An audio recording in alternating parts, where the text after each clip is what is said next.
Why did I buy a Toyota Supra? I bought a Toyota Supra for several reasons.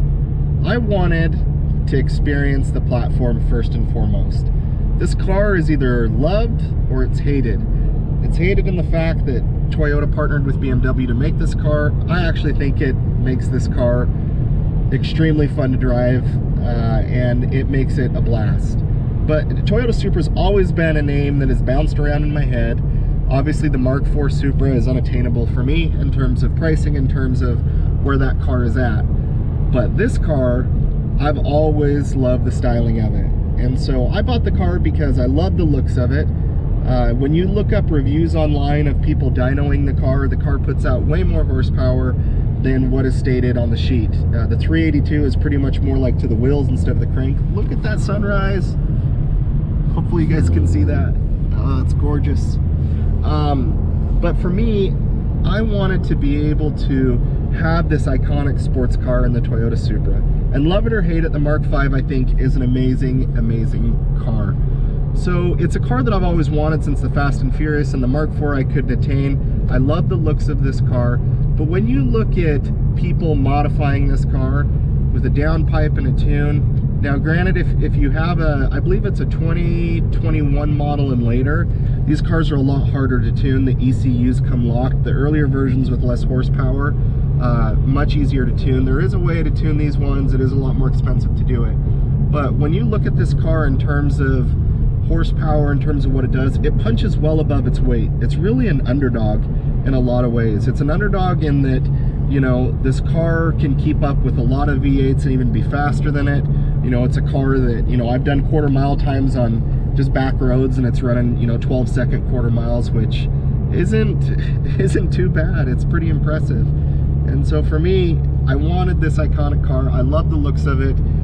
I changed from a Challenger to a Mustang to a Camaro. I like more nimble sports cars. I don't like kind of driving a tank around. I like, you know, I like a car that's agile. I like a car that, you know, can handle the corners and, you know, have all the fun that I want to in a car. And that is just something that I've grown to love, and the Toyota is no exception. It does such a great job in handling. This car is something that is very polarizing. It gets a lot of attention. It's a platform that I wanted to review. It's a car that I think doesn't get as much of appreciation as it should for what it does. Even the four-cylinder 2.0 Supra punches well above its weight and does extremely well. And so for me, just having all of those characteristics of the car, this is my first V6 performance car I've owned. The only other V6 I've had is an Infiniti, but I mainly come from V8s to Supras, and this car doesn't leave me lacking for power. I wanted a car with a turbo. I wanted a car that I could put an intake on it, you know, a downpipe, a catback exhaust, and really open up the turbo sounds, really kind of get that flutter. Obviously, I'm not going to be able to make this car sound like a V8. You know, for me, I've had a huge transition in the size of cars that I've come to down to this, and I've liked more nimble sports cars. I've liked more agile sports cars. I've liked cars that, you know, grip really well, cars that really put down the power. And this car just does all of that. It just marries so many good things together, and it has so many good driving characteristics. And so, you know, I bought it for the name. I bought it for, you know, I like underdogs. I like cars that are misunderstood.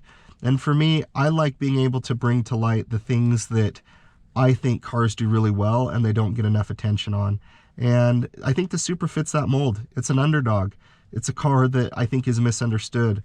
I think it's a car that punches well above its weight. I think it's a car that performs way better than people realize or give it credit for.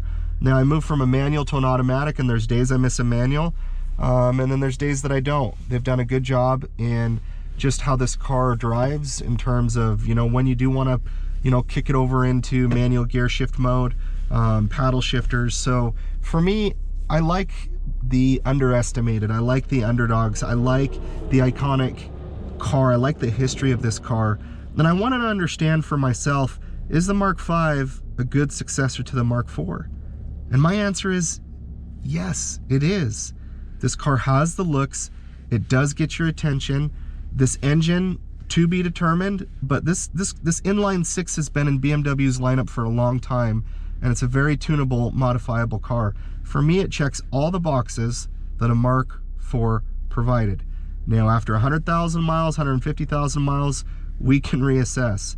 But where this car is so new and it's still being proven, it's hard to say what the reliability and everything will look like, because the 2JZ, it handled the power. But this car, with the fuel economy it gets, the power that it puts down, it checks all of the boxes. That is why I bought a Toyota Supra.